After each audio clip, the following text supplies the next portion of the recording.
Hello, and welcome to the Brilliant Body Podcast, where we explore the art, science, and philosophy of reclaiming somatic intelligence. I'm Ali Mazet, host of the podcast, and a body-based practitioner for over 40 years. In this forum, my brilliant guests and I explore what it means to truly be rather than have a body. So join us and reclaim your body's brilliance.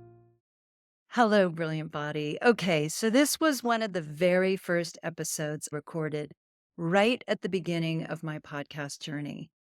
Just in case you're finding us for the first time and may not have gone back to the beginning, we're bringing our humble beginnings forward to you.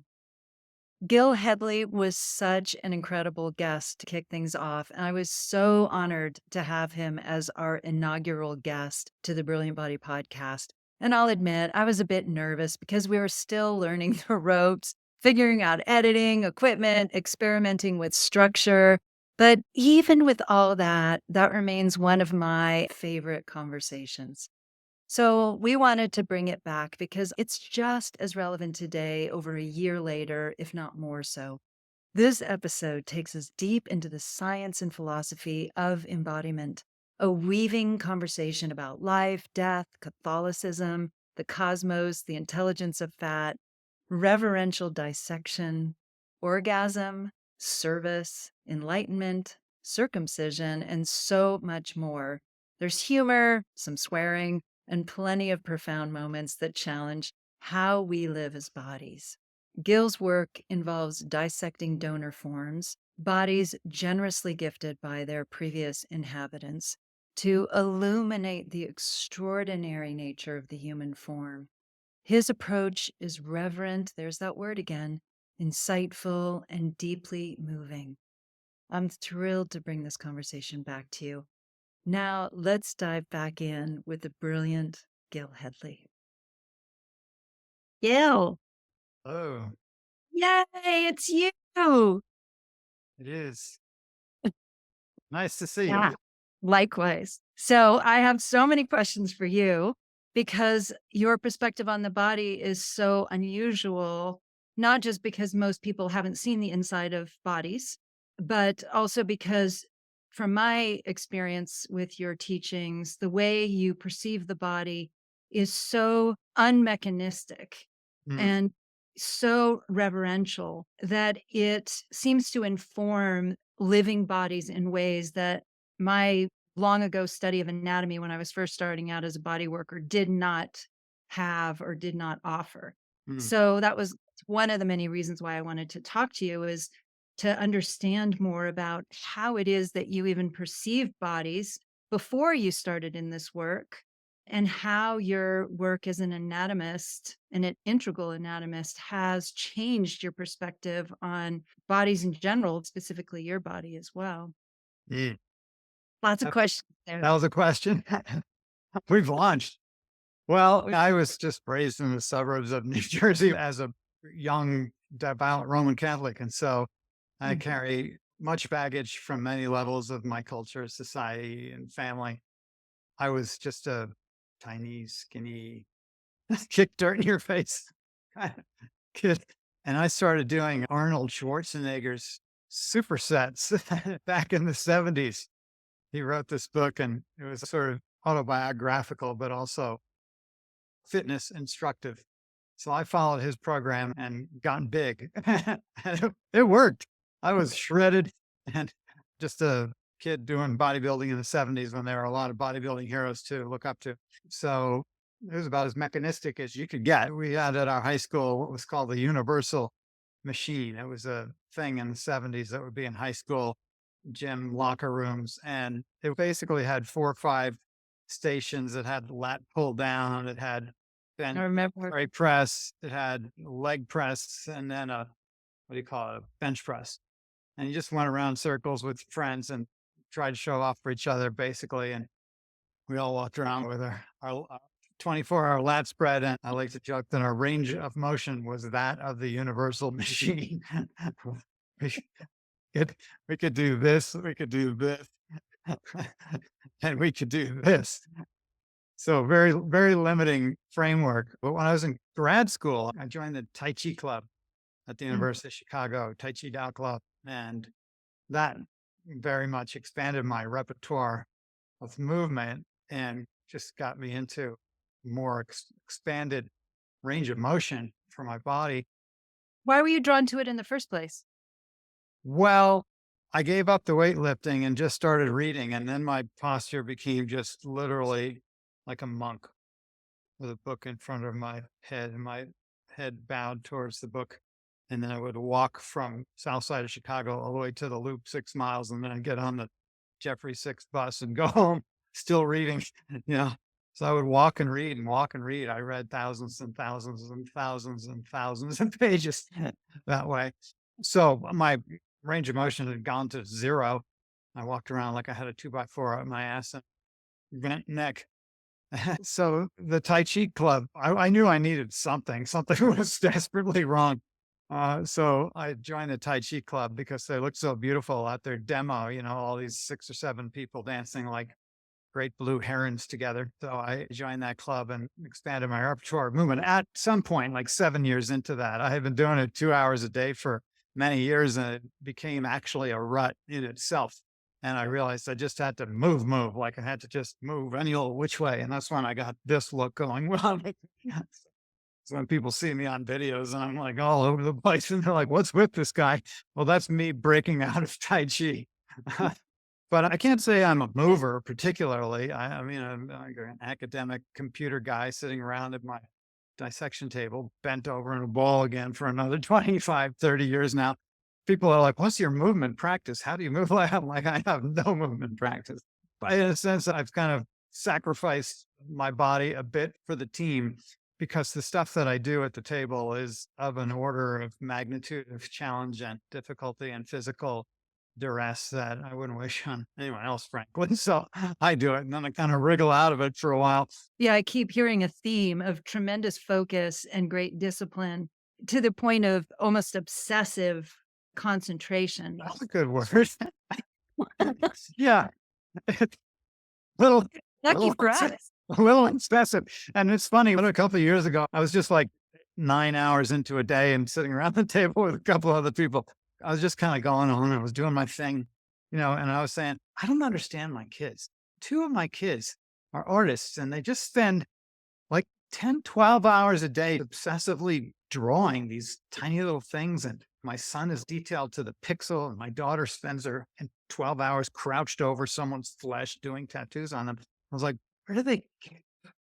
And they literally laughed in my face. They're like, "God." So birds of a feather. As they say. Yeah, I guess Uh, so. Obsession, and I meant it jokingly and lovingly actually, can imply kind of a neurotic component, whereas actually I think you're profoundly committed to something, and I'd love for you to talk about what your sense of that is. Well, I am on a mission and I don't know why. I am always been a very service oriented, mission oriented person. It's just part of my makeup. I don't know if it came from being a Catholic for one life or 50 lives. So I feel myself to be living a life in service of the human project. And I will put that ahead of many other things that folks might want to do, like rest or go on a vacation or something like that, because it's like, oh, time's short. I know I'm dead and I don't know, whenever, you know, it's going to happen. If anyone has put on a few decades, they know that they go by really quickly. Like the first one seems like it takes forever. And then the fifth or sixth one is like, whoa, they're going by fast, but get on it like shit or get up. But this is the moment, you know? And so I am very, very driven by my service mission.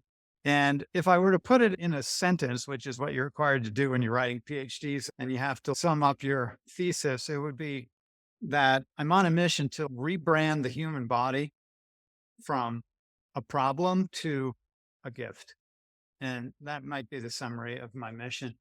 Because I feel that when you unpack that mission in a given life, in a given person's life, there's a lot to be said for shifts in experience that can happen when that little metaphorical thought reframe takes place.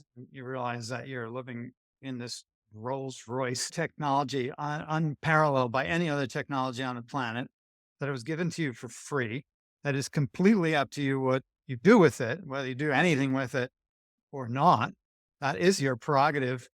We can play with it. We can explore it. We can find its end ranges of potential.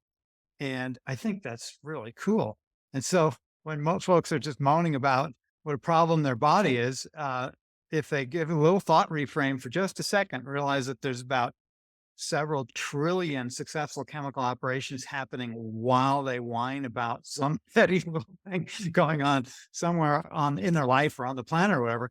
And it's like, wait a second, just shift your attention, put a little energy into the gift side of it. See if you can't open this present to maybe a higher degree than you've bothered. It's like you've been given this pile of gifts under the Christmas tree and you haven't unwrapped any of them. And here they are laying before you unwrapped while you complain about the thing that you don't have. When you actually have it, you just didn't open it up yet, because the potential to resolve so much resides within us and not outside of us. And just got to explore it a little bit. I'm so touched. I'm just touched, Gil. Really, and because I feel like I've been unwrapping this being thing my whole life. Daily, my body has been something that I've explored and contended with because I've had injury since I was very young. And I've had to navigate it with great detail, which is also part of why I'm very skilled working with it and other people's bodies, because great at and precise attention. But I've also often wondered, why do I care so much about this thing that we are when it's given me so much grief as well as joy and pleasure in my life? So it's just so inspiring to hear that. And I'd love to know.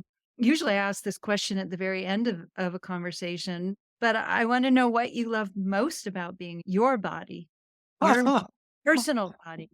My personal body, which I honestly despised for a good section of my life, because my spiritual orientation was that this was sort of a curse, not a gift. So I'm Yes. definitely working on myself here. This larger mission is a reflection of my own internal one that I believe is probably something other folks can relate to.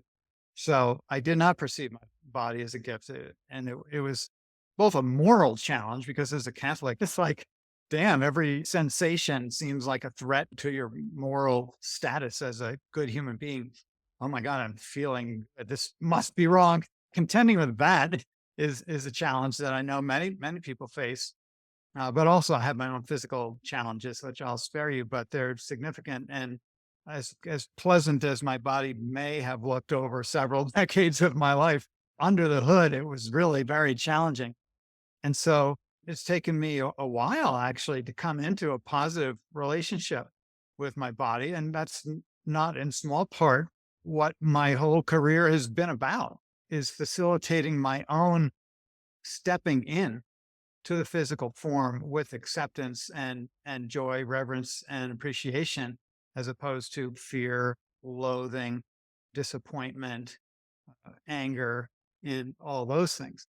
And it's an ongoing process. I meet people who are at ease in their bodies in a way that I can only aspire to, and think, okay, well, that's where I'm headed. I'm headed towards that kind of joyful acceptance of the physical. I think part of my job. Isn't it amazing how often, or maybe it's always the case, I don't know, that we tend to teach what we need to learn ourselves? Oh yeah, I'm talking to me. People are like, oh, you speak to me. I'm like, no, just sitting here talking out loud to myself. I can literally write the things that I need to hear. So it's great. I've got my own inner guru. But you have to listen. I have to listen. The first time I heard you take a body, quote unquote, part and I won't even say reframe it, because that word is too constraining. You re-perceived it, re-envisioned it, described. Reconceived. So my Yes, first book was called Reconceiving My Body. there you go. That's And fantastic. it literally gives birth to it anew. Please explain, for example, the heart from your perspective, and how you have done that with the heart, and how you help us do that with the heart. Well, that will actually tie into the unanswered part of your very first question, because this mechanistic perspective and philosophy that we all inherit from our established medical paradigms and anatomical formats and physiology books would all have us believe that we're a machine and that that's the reality, actually, and that your heart is a pump pushing blood through pipes. It's absurd. It's totally absurd. It's absurd even by its own mechanistic terms, because find me a pump that can do what the heart does. There is no such thing on our planet. Maybe a pump is a shitty model of the heart, but the heart is certainly not a model of the pump. So what we have instead is life writhing within our chest, and our books and mechanistic models can't handle it. It's outside of their paradigm. The actual reality is outside of the mechanistic paradigm. So if you want to enter into a relationship with the actual reality and not live according to a model that's so truncated and barren as to leave you broken and asking for a replacement, then you best slide into a different model. So for me, I look to nature while I'm sitting next to a plant. Our heart center is what I would call what's inside of our chest. The heart center is the center of a much larger organic expression that infiltrates to within 1 or 2 cells of every cell of our trillions of cells of our body. So this thing is shaped like us. The whole heart is shaped like us. And in its movement center, because this is a dynamic living life form, it is having the potential to move us. See, we're not like just a vehicle that this poor heart is riding around in. Given the space to express itself, the heart moves us through space into each other's arms. It motivates us to move from here to there. It literally will shake you if you just sit still and let yourself be moved, both at the very physical level, but also at the emotional level, because this moving heart center is this emotional center as well, which we're very defended against in our culture. And we have to crawl our way back into our heart center, having been dislodged almost permanently into our brains on the left side, particularly where we rattle around in a myopic and particulate vision of the world, the fragmented world, which hurts the heart actually and renders us ill, that orientation. So this heart center is no pump. It's the place where life is refreshing its movement, within us, where our living blood is refreshing its movement and sending itself spinning on another cycle around our body on a spinning planet for us to enjoy and take pleasure in and be moved by in such a way that we're moved towards one another rather than separated from one another, which seems to be a theme lately. Indeed. One of the many revelations I've had in your classes is that blood actually moves in spirals, Yeah. which is totally different than what I used to think in terms of a pump anyway, that implies that blood is doing something that in fact it's not doing. Yeah, blood is a vortical mover. It's a laminated vortex. So it's literally centripetal. It's spinning and it's concentrating energy in the center of its vortex where its highest carrying capacity, whether it be nutrients or gases, oxygen, or all the little blood cells and all that stuff in there, white blood cells, red blood cells, chemistry, and energy. So like prana, life force, is being circulated and irradiating the tissues as it spins along. It's a beautiful, beautiful movement that the blood does. But we can turn it into a filtered knuckleball if we want, with clogged arteries that are actually not the problem. They're the solution to a chemical status in the blood that represents friction, hypertension, and resistance to the flow of life. The chemistry of negative emotions is very acidic. Basically, it pulls the blood from its native alkalinity towards acidity. It doesn't get to acid, would be dead, but it moves it out of its ideal alkaline state towards acid, as can diet as well, and lack of movement. All these things can mitigate the health of our blood chemistry, which then affects our vasculature. So it wears on it, and then the vasculature homeostasis will recover itself by becoming bone if we demand it, or scraggly bits inside and it gets all jagged and like eggshells in there. But that's not its native form. Its native form is the riverbed that responds to the movement of the fluid rather than the canal that demands the fluid move a certain way. And that's our life choice in relationship to the entire world is, are we flowing with it? Are we allowing ourselves to be moved by life? Or are we in a state of resistance, demanding it go a certain way, and then wondering why we break in the face of our own stiffness?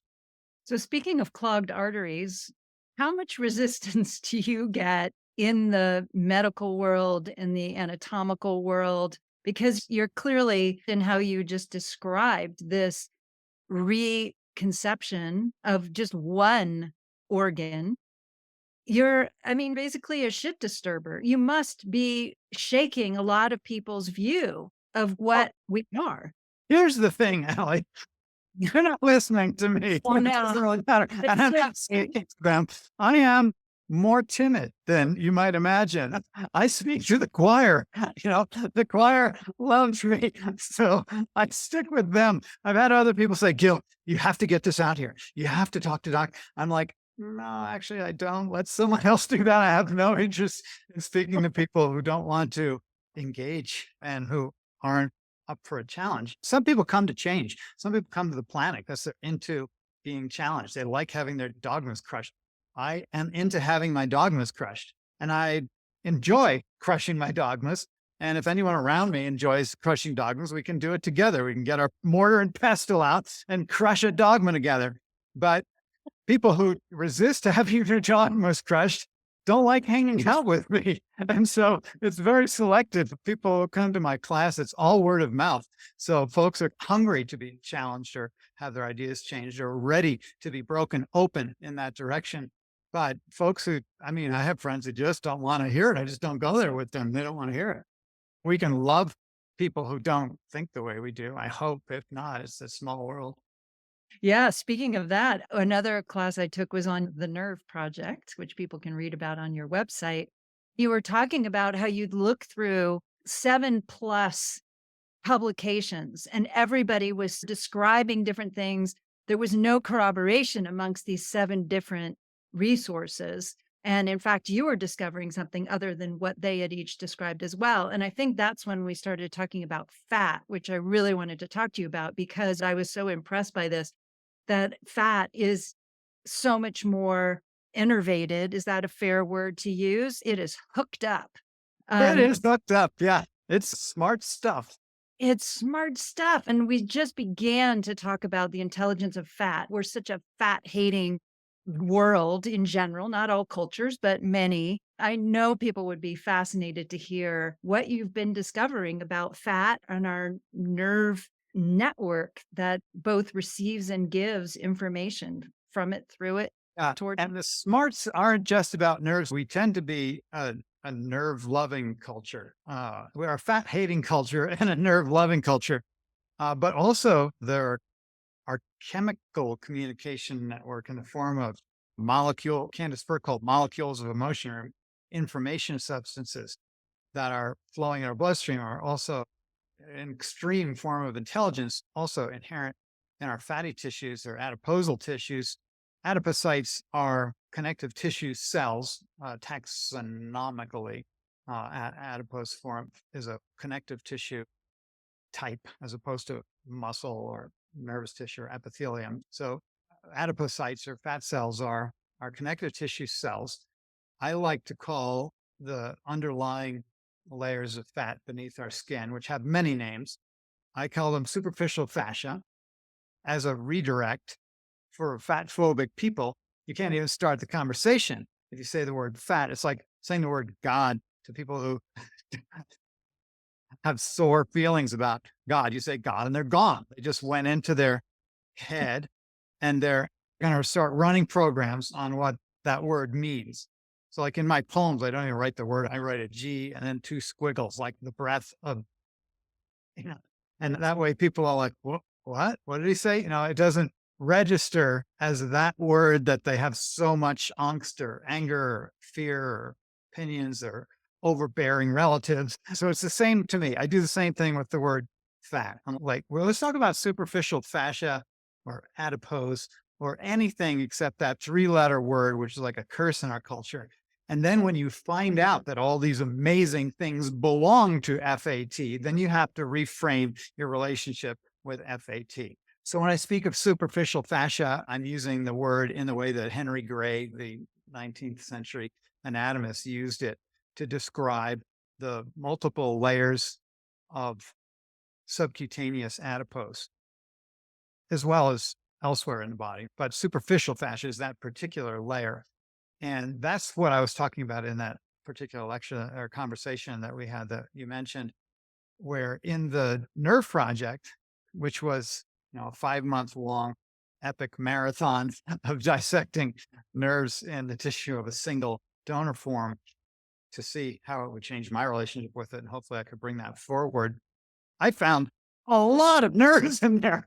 and there's so much stringy bits that are nerve as opposed to, say, collagen fibers that are structuring the tissue matrix, but actual nerve supply, peripheral cutaneous branches of named nerves that are branching not only to the skin surface here for our sensations of warmth and wiggly hairs and wind blowing over and all the amazing sensations that we feel on our skin.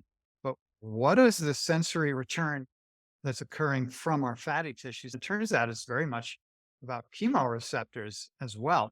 So that we have sensory receptors in our fatty tissues that are actually sort of tasting the hormone output from the adipocytes and reflecting that information directly further down the line to the brain, to other chemoreceptors. So there's this whole dance of communication going on between sensory nerve endings in the fatty tissues and the chemical output of those cells, which is, again, as mentioned, its own extremely high form of intelligence. It's not like Liz leptin. That was a huge discovery. The company tried to buy it. I mean, it's like, oh my gosh, because now we found the fat hormone or whatever. And if we can kill it, we'll save the world. If we can find a way to destroy this monster, we'll save all humanity from the dread fat devil. So it didn't work out that way at all. But leptin is one of many hormones that's produced in the fatty tissues that's communicating to our metabolism, to our bones, to our pancreas, to our bloodstream, to our endocrine glands in a dance that's so complex that no one can learn it. And some company that spent like, I don't know, it was like 27 billion, the rights to leptin or something, got totally slammed and went nowhere with it because it turned out that just flipping that switch just caused a cascade of destruction elsewhere in the body that was unsellable. And so that was one of the most laughable efforts to hijack our fat in the history of fat hating. And it didn't work out. They just ended up with their hands on their little fatty hips, scratching their heads and wondering what the hell happened. So it was my great pleasure in that exploration to be able to look with my eyeballs at those tiny fibers. I mean, that's all. It's really simple. The work that I do is so simple. I'm just like picking around with the most absurd little tools at the gross level, no microscope. Your grandmother's walnut picker. My grandma's walnut pick, exactly. A little metal paddle, a tiny little metal paddle that's round at the end. And then I go scratch, scratch, scratch, and see what you see. And it's just an observational process. People think I'm a scientist. I think it's hysterical. I consider myself a sculptor, and I observe the matter or the textures that I've come to have a familiar tactile relationship with. So just like someone who works with marble and a chisel and a hammer have a very keen sense of what it feels like when the stone chips off. They know that feeling and they know how to work with that chipping away, and they're looking for something in there, and they are following the grain, but also a vision, and they're trying to balance the tension between what they see in their mind and what can be executed in that stone, and how that stone impacts their vision And it's just a constant back and forth. It's the Mm. same thing with me and the body, except the body has many textures. There's the surface texture. We only find it here. There's the buoyant fatty layer underneath that. There's the membrane that fatty layer slides around on. There's the dense fibrous layer that has its own very particular bouncy, trouncy, tensional forces that go through it. There's the muscle beneath that. There's the bone.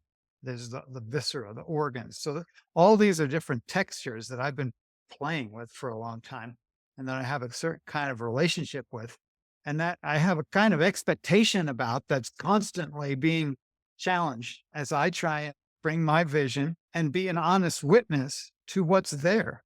And they don't always go together. Yeah, I was gonna say it's like a dialectic where on one hand, you are attuned to what you're looking for, not unlike an archaeologist as well. You describe it as sculpture, but I've heard archaeologists Mhm, describe their process. mhm. And at the same time, as you said, you don't know what you're gonna end up finding. It's fantastic. It's funny because when I was a little boy, I wanted to be an archaeologist when I grew up. When I grew up, I want to be an archaeologist. And I know that you often know your donor people, or at least some of them.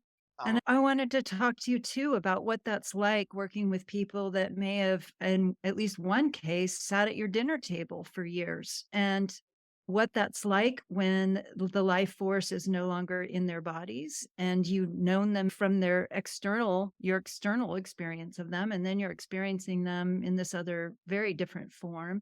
Would you talk about that? it's so different. It's so different. We embodied, we living embodied folk have a way of animating the form that is particular to ourselves and that can go away. It can stop. So I don't think we stop, but the way that we're animating the form stops. We call that death, and death is this scary thing in our culture. That means the end, the loss, the end, no more. And it is a stopping point. It is a end to the relationship with that individual as they were animating that form. That does end, and when it ends before we end, we're sad generally. When you do dissection on the non-living form, the vacated form, the one that's no longer being animated by the one whom we recognized there. If you haven't done that, it's like, "Well, how could you do that?" Or maybe it's a transgression or something for some cultures also, right? Or an offense. But it helps to get away from the offensive part when the person gives themselves to you for that purpose. So that overcomes one hurdle. And then there's the disgust factor because we're a little icky inside at times. It can be pretty sloppy in there. I mean, I've changed a lot of diapers, and it's great training for dissection. I actually ask on my application, like, do you have kids, a dog, anything? Like, do you handle shit? Is what I'm trying to say. Like someone else's shit. It's not just your shit, but someone else's shit. Because if you have, this is not going to be that bad. So it's a lot like that. But the thing is, whether you've known the form or not known the form, when you know what the uninhabited form is, which is a track, a footprint, a shoe that's been given to Goodwill, an old t-shirt, it's not the person. It's a relic of the person. It's formed under their influence, but is not them. And I don't know anyone really who mistakes a dead person for their person. They might for a minute or two, but give it a day, give it a week, and they will quickly dissociate Mhm. that connection and realize, oh, that's not them there in that casket on that hospital bed mattress. That's not them. And because it's not them, I don't mind taking it apart because I'm a demo guy and I'm really interested in what's inside there. And if someone has gifted me, I'm going to open that present. And so, yeah, sometimes I have either someone in my immediate community knows the person. That's pretty common in our lab in Colorado Springs. People know us and they want to come to our lab, or they know us and they want their parents to come to the lab. So we'll have that kind of connection. And then in an A to Z project, Z was a friend of the lab director. I know his whole family, his kids, his grandkids, his wife, his siblings. They're all familiar to me. And there's a great responsibility when you know, but I've always felt that responsibility. So it wasn't a new thing to me. I was the right guy because I already felt responsible for a total stranger's relative to care for them, to respect the gift by respecting that form, to be a caretaker of the dead is a way of respecting the living as well as the life lived there. So that's a thing that I do. That's been my whole career. And so when it comes to folks well, it's actually kind of even better because there's no doubt that this person is into this. I didn't dissect my dad, but my dad came to my lab and sat there in the class and watched people dissecting bodies. So when he donated his body, he, more than most, knew what he was doing. I think most people donate their bodies that have no clue what they're doing. They don't know what dissection is. They don't know what anatomical study is. And if you didn't have a good sense about it, and you saw there's a bunch of vultures picking on your body, then you'd be like, oh, I'm not comfortable with that. But you're not actually not comfortable with that because you don't even know what that is and it won't matter to you much at all. And yet, when I'm dissecting on a body, I'm always very careful and caretaking for that body. And as it becomes parts, because I know that the person might not have understood the process. And I want them to know that I'm really taking care of them as best as I can in the circumstances if they happen to be over my shoulder somewhere in another plane. But when I know the person, literally, I'm friends with the person that's on the table, I'm like, damn, this is fun because he's totally into it. And I'm going to work. And his son is filming for me. And so I know the family's good with this. I'm texting his wife. It's all good. It's all good. So it was actually lighter, And you also know that he's totally like laughing at me half the time because I'm fucking up. And The sense of the soul present with you when you're working on bodies? I will reference that being, but I don't know. I don't. And when was the last time you went back to Goodwill to hang out with your T-shirt for a little longer? It just doesn't happen. You don't even remember that you owned it. It's just gone. You donate and you forget about them. You might hope that someone enjoys them when you drop them off. So maybe for that one moment at the drop-off point, you're in some kind of momentary, fleeting goodbye connection with the thing. But it's such a remote interest to our souls, I believe. Interesting. Okay, so being that you're also a poet and a lover of language, one of the things that I have spent a lot of time thinking about is how we use language to describe our relationship. This is a word even of itself, our relationship to, preposition to, our body.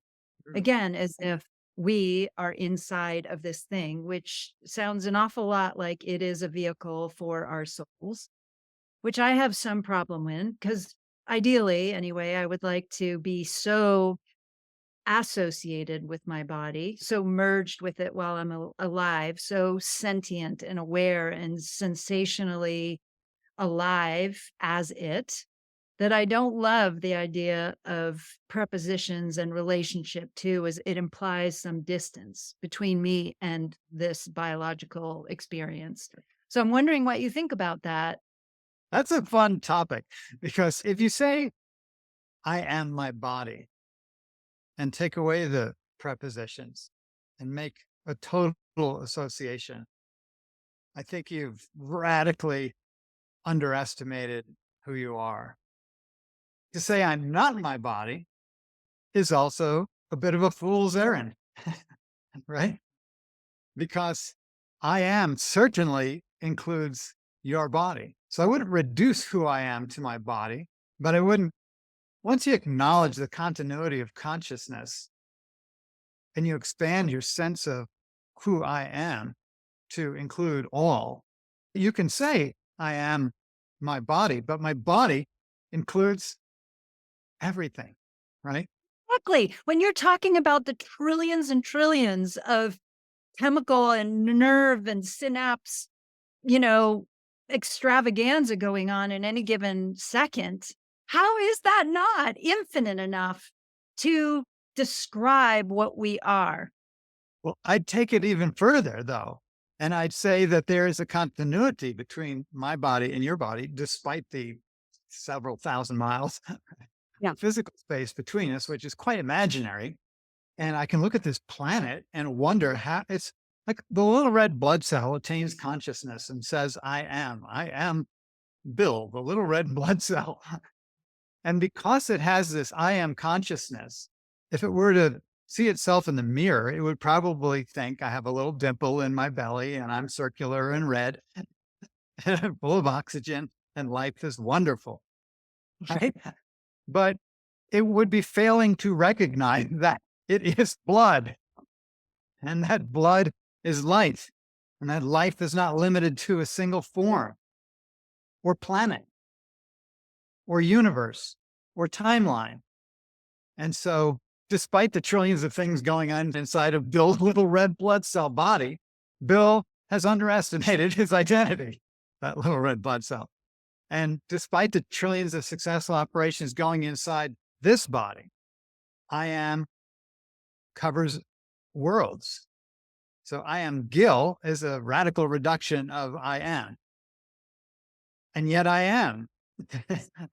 So my sense of who I am, if you've ever taken a lot of mushrooms, you'll quickly note it is only very ephemerally associated with GIL. GIL is like a friggin' just a little swirly in the ocean of consciousness. And that swirly may be sustained for a certain period of time, and then it's not sustained, and nothing is actually lost. Nothing at all is lost. The ocean didn't go anywhere because that swirly isn't swirling in that particular way in that particular time. The ocean is the ocean is the ocean, and it knows who it is. The ocean knows I am. And if I've learned anything from the dissection process, if I've learned a single thing that should sustain me, it would be that the body is one. One body, many textures, differential movement without separation. And that notion of one body, many textures, differential movement without separation conveys at scale to you and I who share one body with many textures. We move about as if we're separate, but we're not.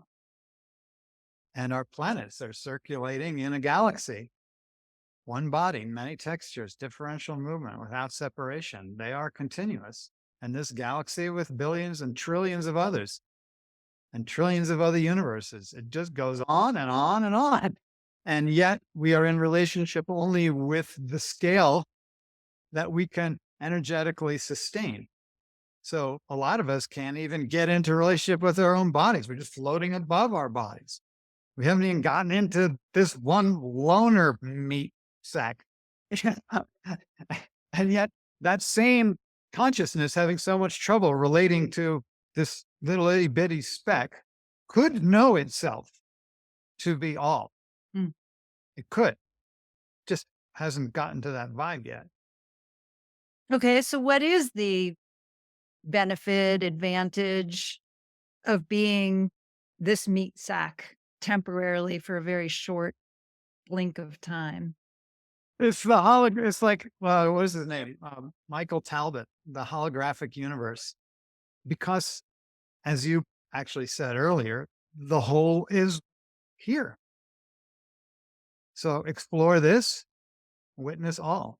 It's as good a way, to my mind, as becoming a mystic as any other. Yes. My view is that it is how we evolve. It is how evolution happens by somehow being, at least as human beings, in these tangible forms because they are so messy and because they feel all the things they feel and because they die and, all the things that they do and are while we are them or Yeah. identify with them or You afraid of them. could actually radically accept your body, you're pretty much enlightened, you know? Yeah. because you have to accept things you don't like shedding and loss and death is all happening inside this form. The turnover of our cells, the spleen breaking down the dead blood cells and recycling them into other things, the skin just sloughing off into the air. And then we breathe our neighbor's skin and then cough it out. It's such a shit show. And yet the universe is a shit show. And it's hysterical. Yeah, well, religion didn't think it was very hysterical. I mean, a lot of religion is based on, as you said at the beginning, demonizing what this is because it is so messy and it can be so frightening. Delicious and sensual and sexy and gives you a boner, and we put that somewhere and it's like, woohoo!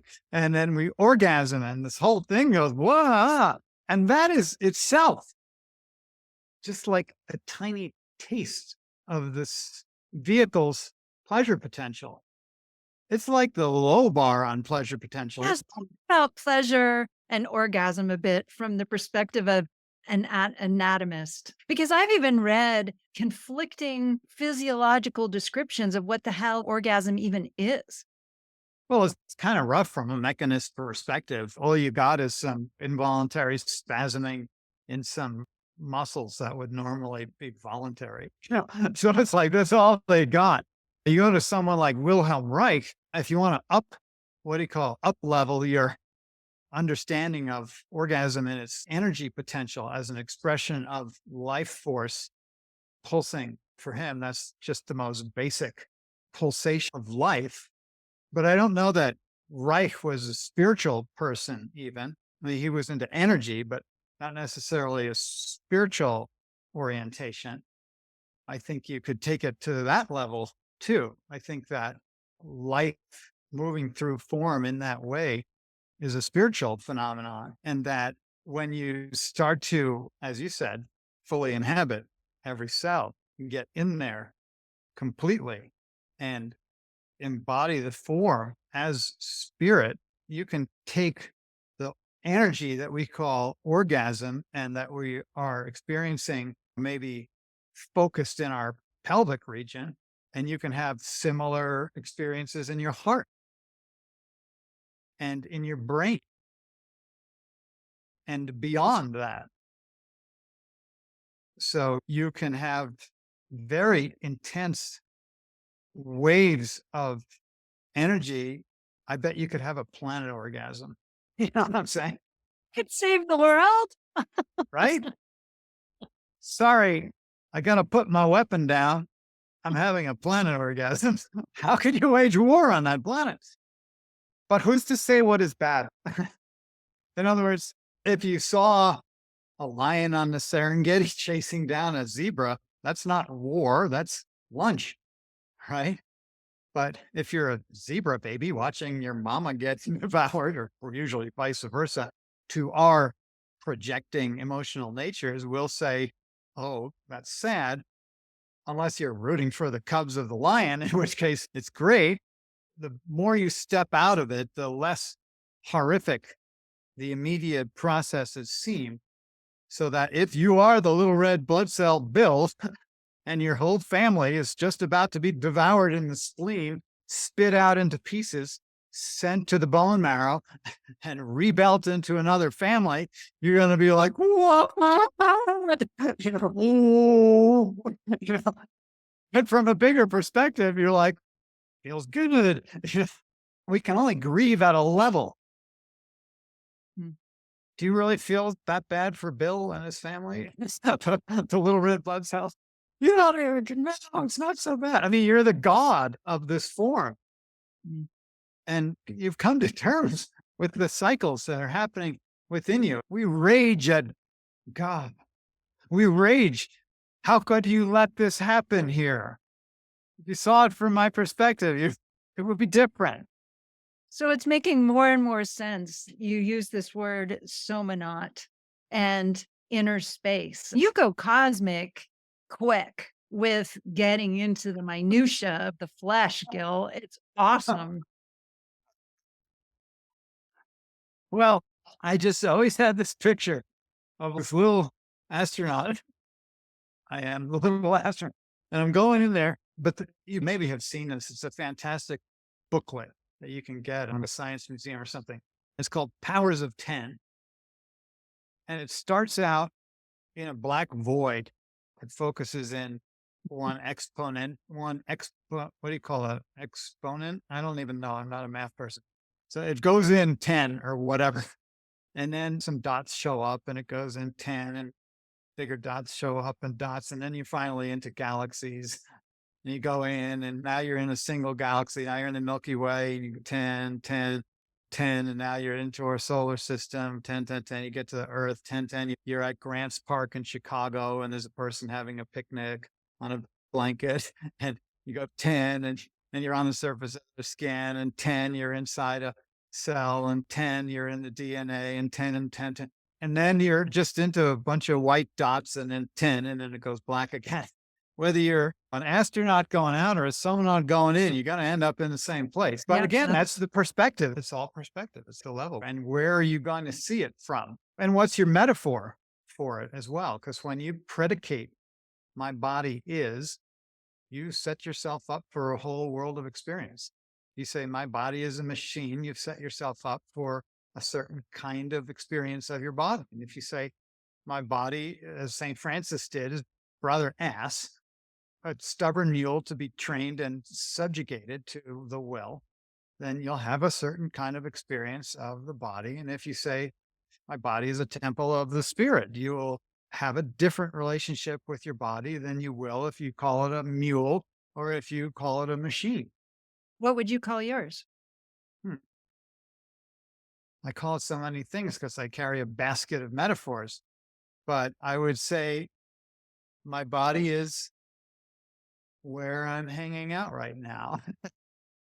It's a fun question. I ask other people all the time. I don't ask myself that much, but it's the locus of my consciousness at the moment.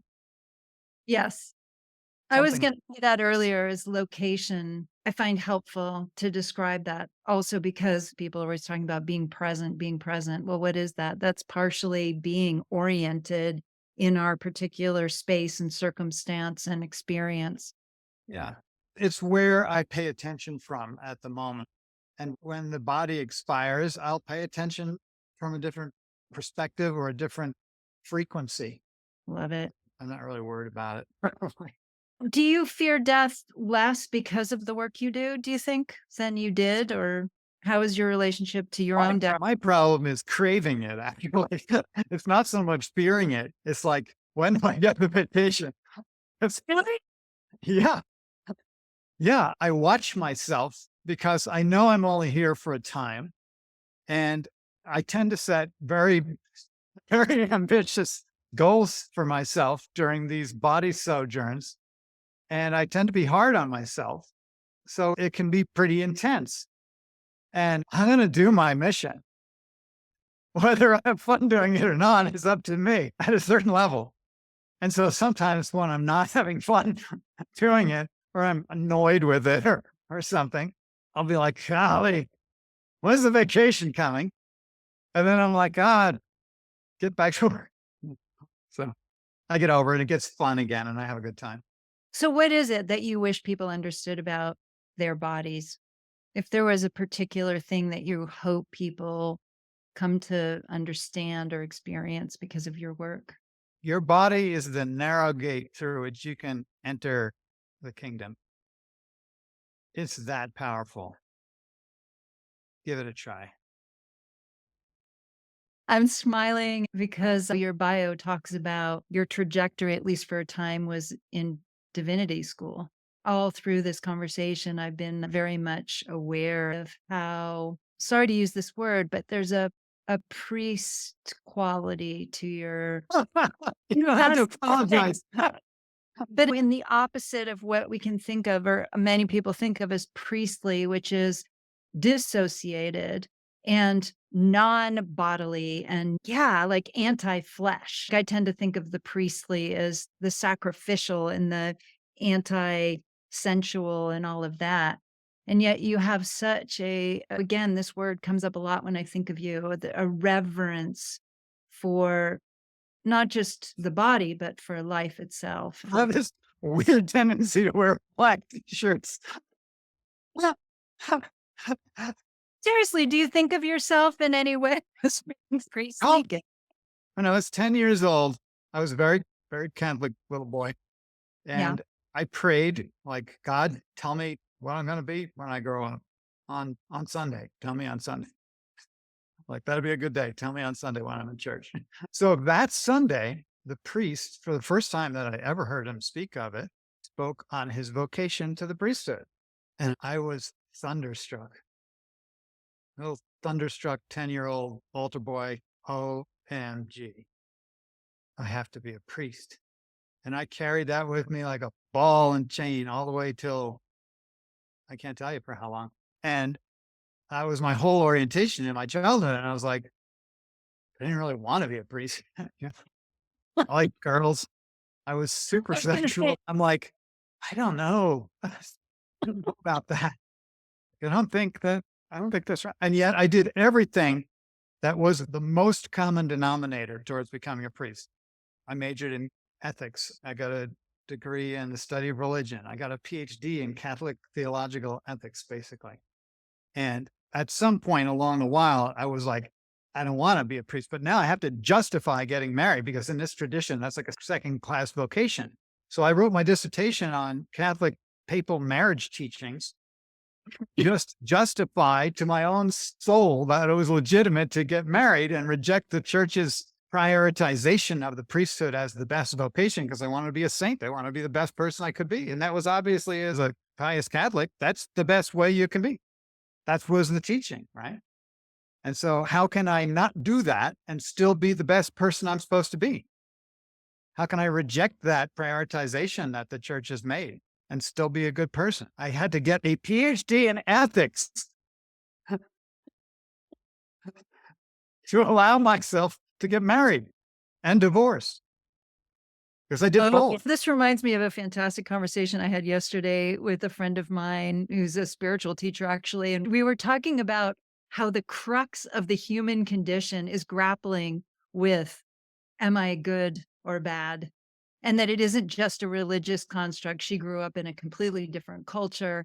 And it has been the cornerstone of one of her preoccupations in her life. And it certainly has been in mine. And I wasn't raised religiously either. So, what do you think about that? I don't think that is the crux of it for humans. I think it is the crux of it for humans who have that as their crux. And that such humans tend to get together and think that that's the crux of it for humans. But they never even run into all the other humans who don't give a shit about whether they're good or not. They know they're good and they're going to do it exactly their way without reference to anything else. And they'll be perfectly happy. But you know what Matt Kahn says? He says that if you're wondering if you're a narcissist or worrying that you're a narcissist, you're not. You're not a narcissist. That's awesome. So does that mean if we're worried we're bad, then we actually must be good? No, it just means we're caught outside the Tao. Yeah. Because when the Tao is lost, ideas of good and bad arise. Yeah, there you go.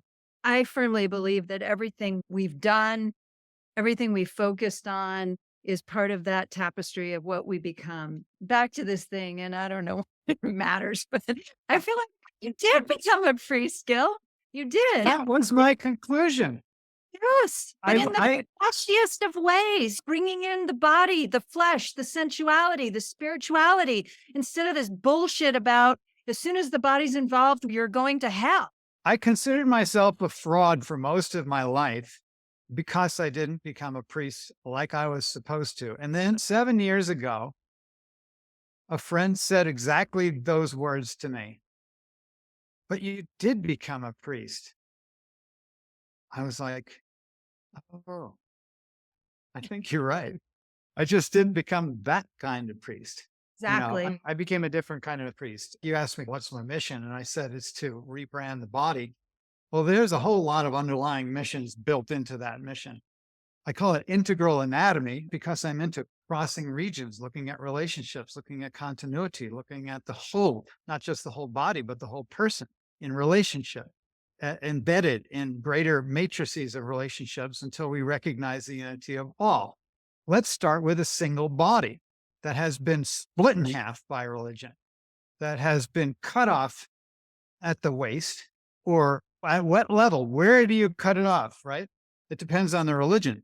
In the Catholic religion, I spent a lot of time on my knees, locking my hips out relative to my back and considering any sensation from below my hips to be negative, scary, bad, sinful, wrong. And well, let's just cut off the stomach too, because anything you eat is probably wrong and bad too. So at what level? Or your heart's longings? Who's allowed to want anything when you should be sacrificing yourself for everyone else? So to my mind, any religion that leads you into that kind of fragmentation of your gift, the whole thing, which was given to you, not as a trap or as a trick, but as a present to be opened and used, has not a molecule or cell in it that does not A, belong to you to explore, and B, have the capacity to be envisioned as a beautiful spiritual creation. If you are leaning into a dualistic separation of spirit and matter, you are lost spiritually. And if you are a materialist who has split yourself off from spirit, and this will be expressed in your body, you are lost, because spirit and matter are one. They are not separate matters. That is dualism in itself. Well, we just have one continuous I am consciousness. So whether you're a materialist or you think you're spiritual and not material, you're lost. You have missed the point of planet Earth. You're not on the boat. You're not sailing to your destination. You're just suffering, because that is suffering. And your body will express it in different types of illness. So you're saying dissociation or disidentification with the body will show up as illness, injury, different things, or what? It could go in that direction. It could also go in just any kind of splitting, whether you're splitting in your family or you're splitting in your mind or you're splitting in your verbiage. Or in your communities. And we are pushed by all types of energies to be divisive. And it's sickening. And I mean that in a physical way and in a spiritual way and an emotional way. It's just not what we're here for. To me, that's the cardinal mortal sin. Splitting. It's beautiful. That's a whole, even longer conversation I'd love to have someday. But I do now just have a few more questions, Gil. Well, wait, I also wanted to ask you about the relationship between fat and orgasm. Because I thought that was so interesting when you were talking about nerves and all this stuff. And suddenly I thought, God, wouldn't that be amazing to do a whole research project on potentially the relationship between innervated fat and orgasm? I don't know if there's anything you want to say about that. Orgasm is not the purview of skinny people, right? Yeah. In other words, our fatty layer is sensual and delicious, and we love to grab it, squeeze it, grope it, lay on top of it, squish it against someone else's. And our hostility towards fat is hostility towards women and sex. There's a relationship there. So why do you think muscle is perceived as the sexier texture? By who? By many people, by culture, many cultural obsessive norms. And We have this incredible ambivalence in Western culture, usually white culture, it's true. Western white culture, and European culture has hence and longstanding ambivalence towards fat. There's good books written on this topic, like The Fat of the Land means wealth. Yeah. The king or the queen, even in European culture, is a big person. Yeah, when I was living in West Africa in Niger, they were very disturbed by how thin I was. And for them, fat meant that you would survive, that you had wealth enough to eat. Yeah, exactly. But the king who's so fat that he can't mount his horse is now womanly and unmasculated. He can be just fat enough, but not too fat, right? Or it's the kitchen maid that handles the greasy pots and pans because they're disgusting. There's an ambivalence, and that ambivalence may be heightened in our culture of celluloid from when the movies started, basically. And a movie star was shamed because she was going to gain 10 pounds on film, so you better lose 10 pounds. And you got that whole transformation of energy around fleshiness that happened with the invention of film. But there was ambivalence long prior to that, so that people will be like, oh, look at Titian and Yeah. his art. Well, people thought Titian was a whack job in his day. It wasn't like the whole culture thought chubby naked ladies was the be all and end all. There were people who did. There's ambivalence, but Titian was an outsider in his evocative drawings of fleshy bodies to the extent that he drew them. But if you look at Renoir, Renoir's beautiful depictions of the human form were fleshier than what would be considered now. Or just look at the Columbia Pictures logo. If you look at the Columbia Pictures Right. torch light, she had hips and bosom and cheeks, and she was beautiful. Mm. And the culture perceived her as beautiful, and that's why she was selected for that image. But if you look at what they turned her into now, she no longer fills out the dress. Now she sticks her knee out to give shape to the dress. So there's a bony prominence below the hips, trying to define that there's a body underneath that potato sack that she's wearing, which was filled out by her predecessor. Her neck is slightly turned so their sternocleidomastoid is popping out, another muscle landmark. So muscle and bone are accepted now, and fat is not. And to my mind, that problematization of the human body is profoundly destructive and manipulative, and intentionally so. Consciously manipulative in a way that diminishes people's self-image, puts them in a reduced relationship with their body, and leaves them to crave solutions that are then commodified by the people who promote the image. So the commodification of the problems that are made up around our bodies is part of what churns our economy. The body is problematized, and the solutions for the problematization are commodified. Can you follow that? That's a lot of syllables. Absolutely. I agree with you completely. I could literally go on all day about that. I know, which is why I was going to say, I hope you'll add to your list of projects and books, the Fat Project, because how many people have written about fat from their own bird's eye, archaeological, sculpted discovery and visceral exploration of what it is and how it actually works, not as a concept, but how it's actually designed. The book is titled actually Pars Intima, a rebranding campaign for the human body. The one chapter that I wrote was on circumcision, and I read that and it posted it on YouTube.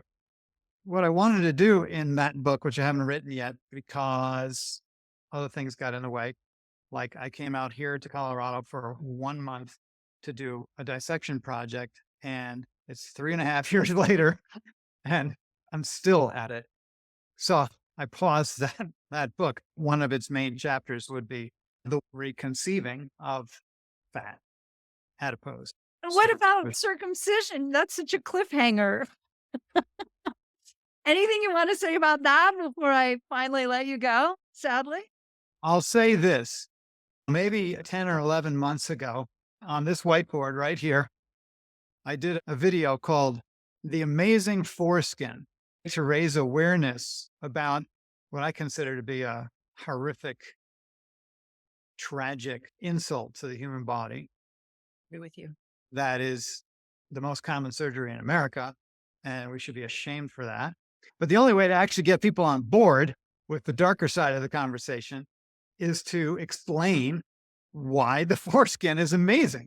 And if you just stick to that, just the amazing foreskin, and describe its properties and its relationship to intimacy and sexual mechanics and its immune function and its pleasure function and on and on and on. If you explain that just a little bit, I could go on about it for hours, but I did a 5-minute video of the amazing foreskin, and it's generated 250,000 views. Wow. And much of the conversation underneath, and it is a long and vocal conversation, is about circumcision. And people were like coming down where they were on it. And I'd say, well, I actually talk a lot about circumcision, but not in this video, in a book chapter that I wrote in a book that I didn't publish. And folks were like, well, how do we get to see this chapter? And I was like, what do I do about this? I don't have time to write this whole book right now. So I sat down in front of my fireplace and I read the chapter in front of the camera, like a fireside reading session. And I posted that. It was an hour and 15-minute long video, and it's got probably 12,000 views, which makes me happy because that's 12,000 people who watched a few minutes of it at least and would have gotten a little more knowledge about the machine operating in our culture to keep people ignorant and continue to profit from the unnecessary and unethical removal of healthy tissue from unconsenting infants.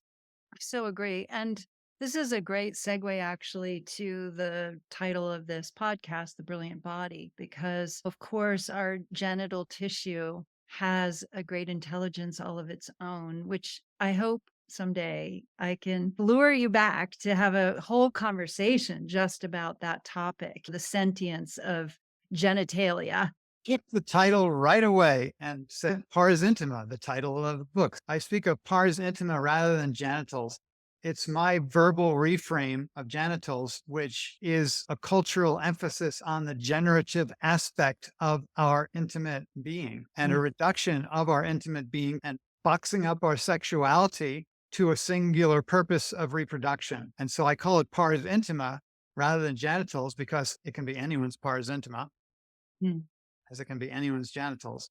It can be anyone's pars intima. So it's a generic term that emphasizes the aspect of intimacy rather than the aspect of reproduction. Fantastic. I love it. So we've got our segue. More on this in a later episode of Allie's amazing podcast. There's nothing actually that fascinates me more. The conversation that we're having contains what I've spent my lifetime wanting to understand and converse about and explore and share with other people.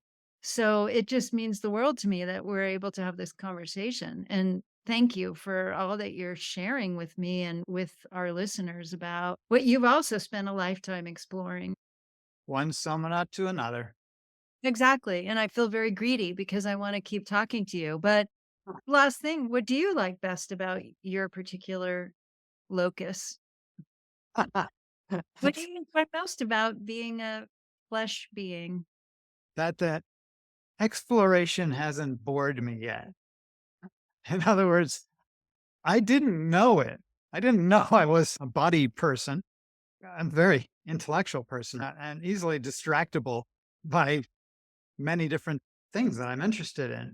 And I have found the brilliant body to be a universe whose complexity and beauty and magic is inexhaustible in its capacity to provide a distractible person with something to pay attention to for so long.